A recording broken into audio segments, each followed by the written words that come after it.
Didik TV KPM. Masih lagi dalam kelas bersama dengan Yuyu dan juga Cikgu Muhammad disertai dengan jurubahasa iaitu Cikgu Aida. Tadi kita dah belajar komponen-komponen bagi mata pelajaran pada hari ini. Banyak lagi cikgu nak uji murid-murid sebenarnya.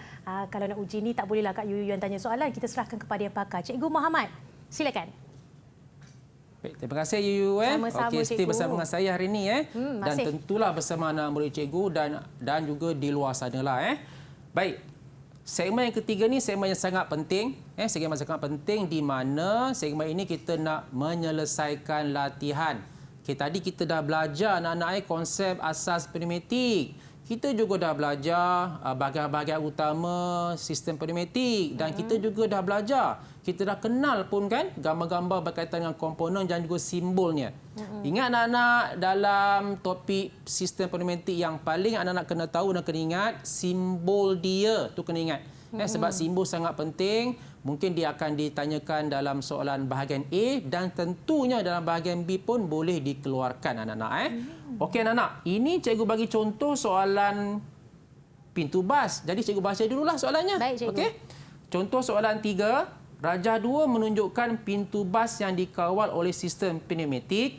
Lakarkan lita kawalan bagi membuka dan menutup pintu bas. Ini pintu bas.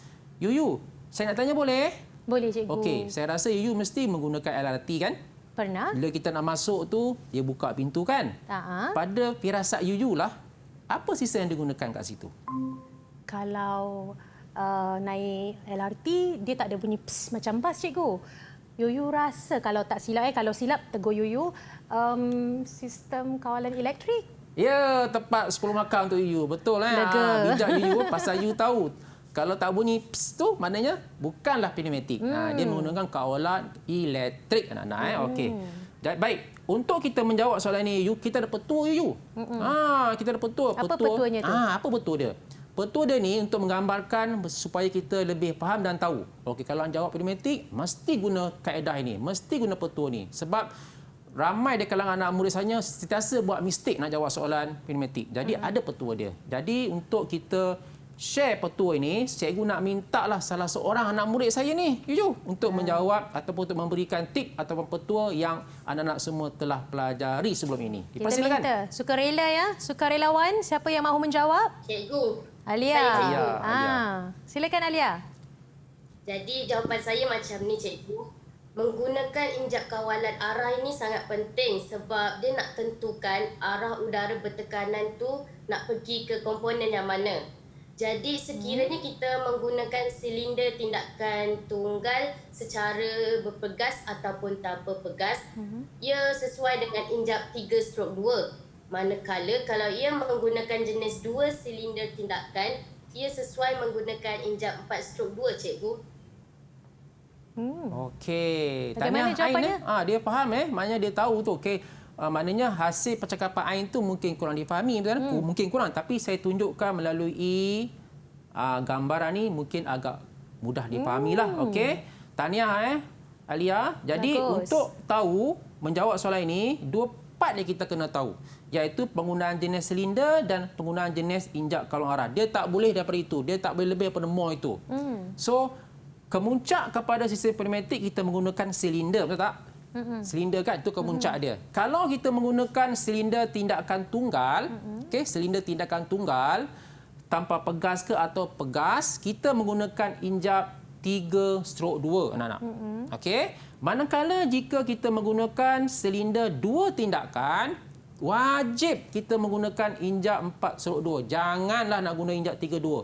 Kadang-kadang cikgu dapati ada anak-anak murid yang keliru dan sentiasa buat kesilapan ke situ. Biarlah silap kita sekarang, jangan kita silap waktu peperiksaan. Betul. Cikgu, adakah ketika menjawab soalan bermaksud murid-murid boleh melukis rajah seperti ini atau perlu menulis dalam bentuk karangan juga?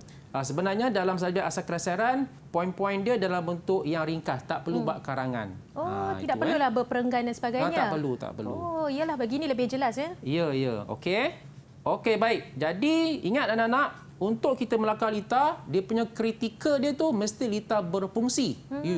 Mesti lita tu berkendali. Kalaulah lengkap macam mana pun anak lukis lita tapi lita tu tak berfungsi, Alamak. Kosong.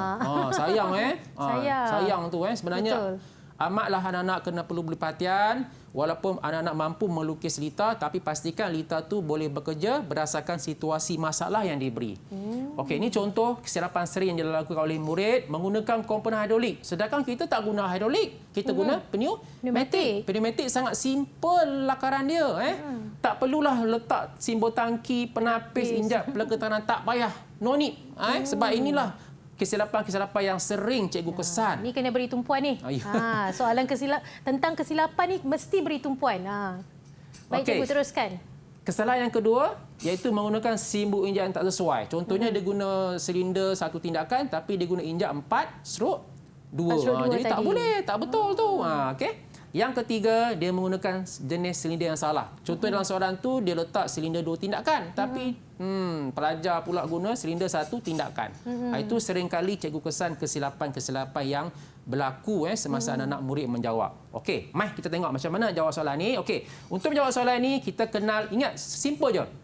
Simple je Kaki, badan, kepala. Ni formula khusus yang cikgu nak berikan kepada anak-anak. Just tahu kaki, badan, kepala. Simple je. Lukisan lita dia.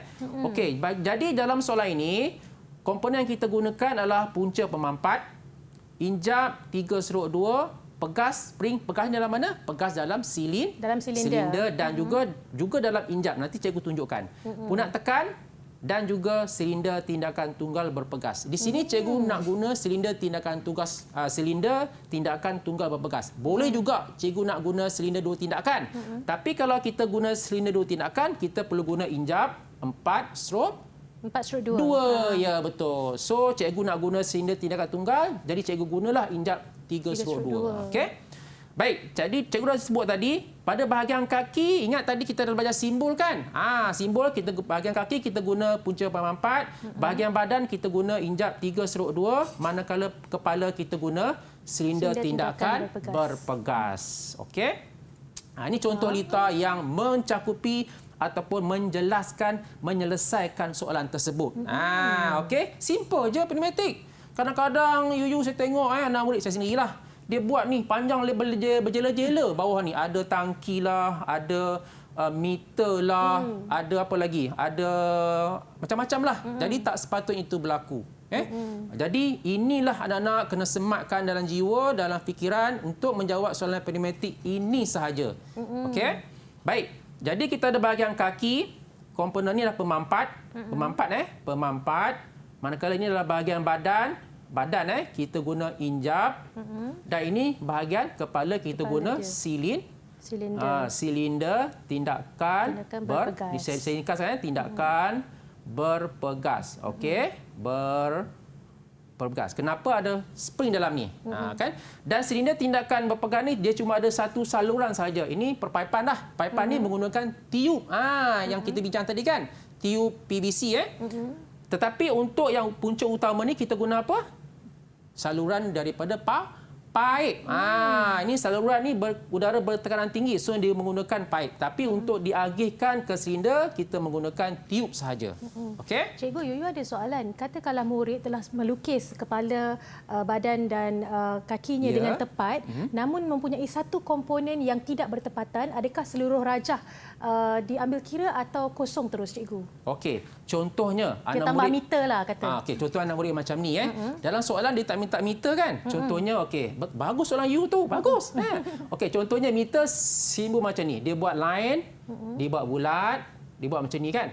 Simbol meter. Simbol meter. Ini simbol meter. Okey, jawapan ni sebenarnya jawapan asal ni betul. Cuma anak-anak murid kita menambah komponen meter kan?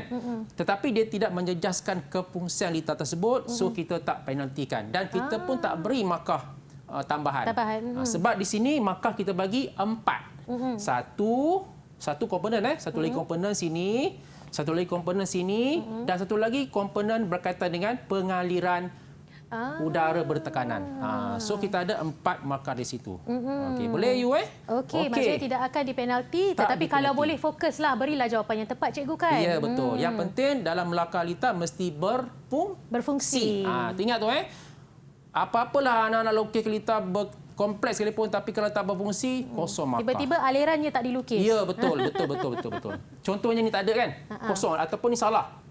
Salah kan? Isi kan? Macam mana dia nak tendang ke luar Betul, kan? So ini pun salah. Mungkin kalau ada guru yang baik hati mungkin dia bagi markah bawah lah. Tapi untuk sebenarnya memang kita tak dapat bagi markah. So ini kritikal dalam lita kawalan, sangat kritikal. Pastikan lita tu berkendali anak-anak. Okey.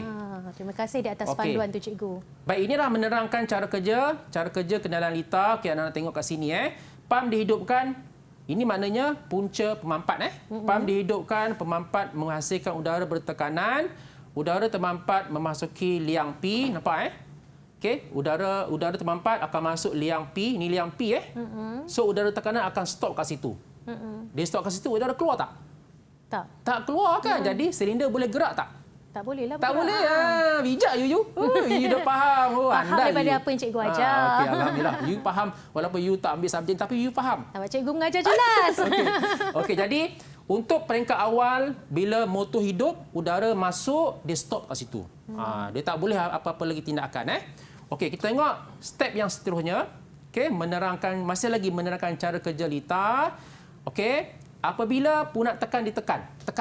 Contoh tadi driver bas kan, dia tekan kan. So dia dah menggerakkan injap. Ni injap 42 kan. Tadi macam ni. Nampak cikgu ulang balik tulang tayang. Tadi macam ni kan. Bila dia tolak ibarat dia tolak macam tu. Dia tolak macam tu. Okey, apa yang berlaku anak-anak tengok kat sini bila dia tolak. Okey, punca pemampat sudah bertukar arah. Ke masih lagi liang P tapi dah boleh terus. Dah boleh terus, dia akan belok kiri masuk dalam silinder. Dalam silinder ni dia penuhi oleh udara termampat. Kan? Jadi udara termampat ni akan menolak omboh. Jangan sebut silinder. Silinder ni keseluruhan. Sebut omboh, ni omboh. Ni yang tanda ni, ini adalah omboh. Okey, dia menggerakkan ombok silinder. Tolong jangan jawab silinder. Cikgu pun dapat kesan kadang-kadang anak murid kita ni cuai, dia menjawab menolak silinder. Silinder. Macam mana silinder? Silinder ni keseluruhan. Sedangkan dia hanya menolak omboh. Ni omboh. Okey, jadi omboh ditolakkan. Jadi silinder tu akan bergerak di sebelah kanan, lalu pintu bas boleh dibuka. Okey. Baik.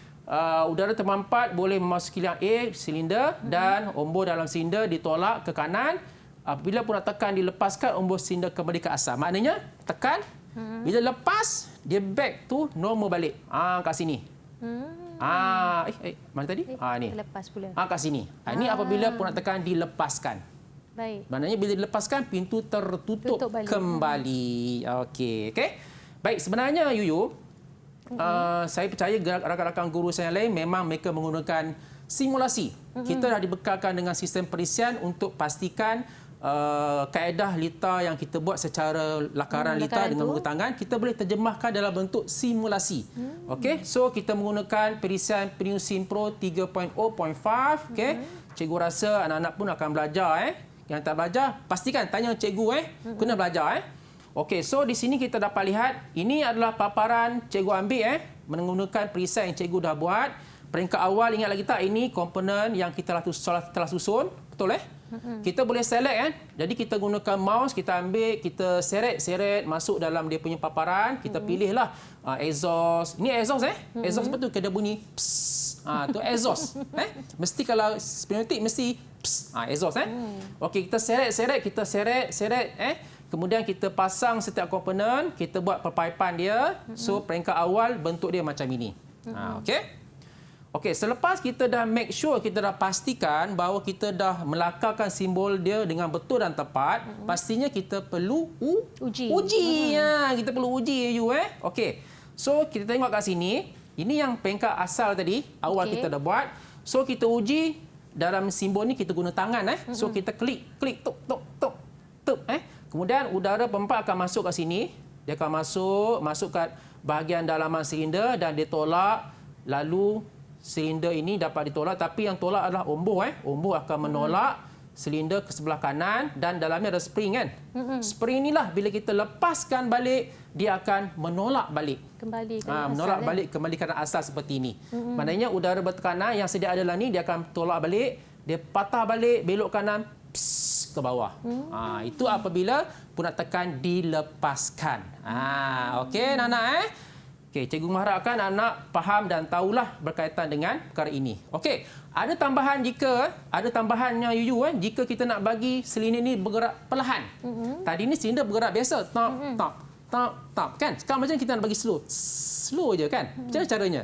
Jadi caranya kita menggunakan tambahan komponen ini namanya penghad bolehlah laras. So dia slowkan move of silinder tu. Dia slow omboh tu. Okey, jadi cikgu berharap cikgu dah turangkan pada anak berkaitan dengan melakarkan litar daripada awal hingga akhir dan cikgu sangat seronoklah ada anak-anak saya yang dapat jawab dengan betul. Jadi saya rasa kamu semua dah faham dengan sejelas-jelasnya apa yang cikgu dah share ilmu tentang pneumatik bersama anak-anak semua. Saya pun seronok dengan penjelasan cikgu tadi. Kalau di kesempatan sebentar tadi saya juga belajar tentang simbol dan sebagainya. Jadi adalah penting untuk murid-murid yang menonton siaran ini untuk mengingati setiap simbol agar dapat menjawab soalan peperiksaan dengan baik. Kembali lagi selepas ini di Didik TV KPM. Didik TV KPM.